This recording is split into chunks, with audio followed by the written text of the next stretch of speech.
let's remove this wheel, 19mm socket, take off all 5 of your lug nuts.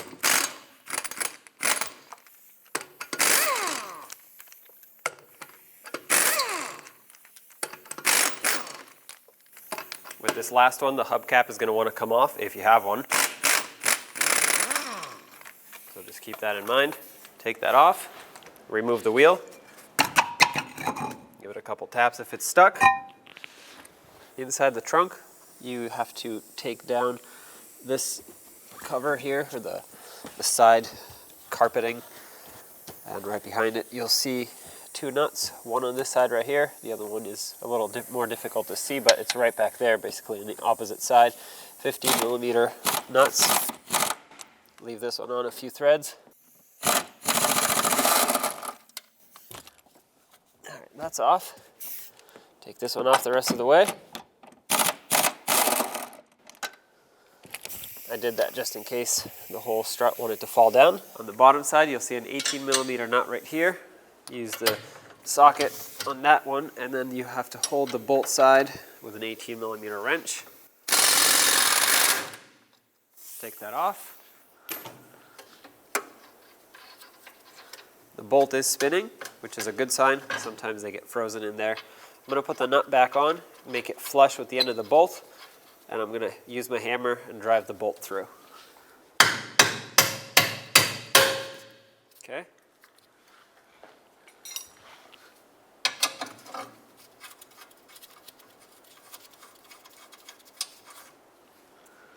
I'm going to hold on to the strut and hammer the bolt through the whole way. Use a punch and a hammer, drive the bolt through the rest of the way.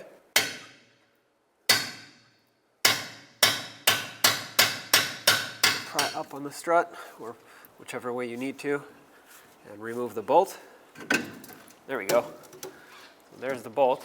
So the next step is to remove this bolt for this lower control arm so that we can swing the arm down and create enough clearance for the strut to come out.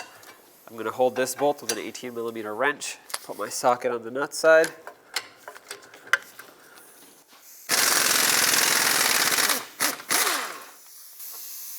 Okay, the nut came off and the bolt is spinning, so that's a good sign. That means it's not frozen in there. Take your hammer, drive the bolt out.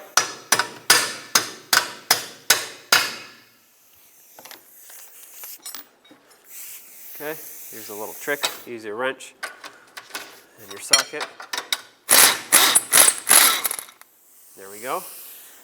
Now you can pull down on this arm, make enough clearance for the top of the strut to clear the body.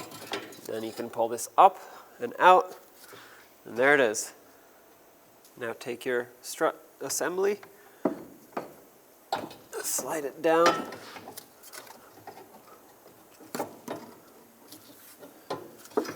Slide it into the top. There we go. Let's bring this up. So now that the strut is through the control arm, bring it up, and let's line it up with the control arm down here. Oh, it goes in the other way. Make sure you put it in the right way.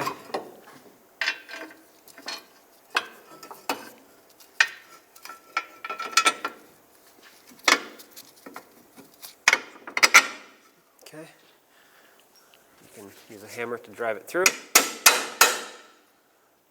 Put your nut on. I'm not going to tighten it yet though. I just want it secured in here temporarily. I want to tighten it once the suspension is up at right height. That way the bushing doesn't wear prematurely and it's not at the wrong angle. I'm going to use a pole jack. If you're on the ground, I'm sure you can use a floor jack to do this. But basically, I'm going to raise this control arm up and line this hole up with the knuckle. That way I can put in my bolt. Let's put this bolt through.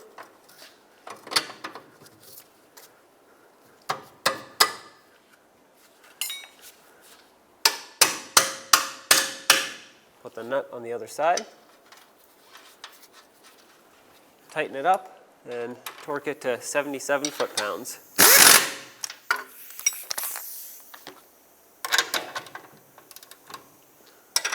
Hold the bolt side. That's it right there. Now let's torque this to 73 foot-pounds.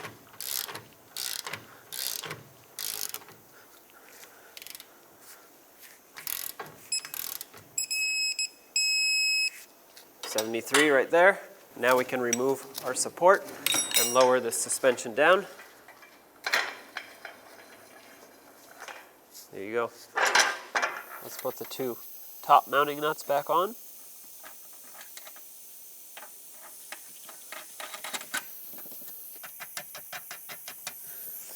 Snug them up and torque them to 41 foot-pounds.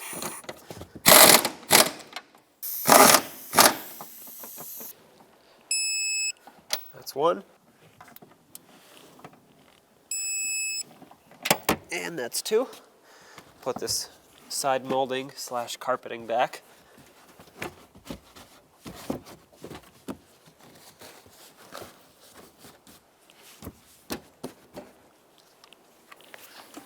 Let's get the wheel back on.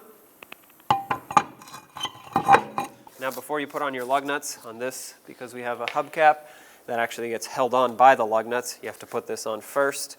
And there's a cutout here that has to line up with your valve stem. Otherwise it won't sit on properly. So now that this is on, you can put on all 5 of your lug nuts, snug them up, and then torque them to 100 foot-pounds.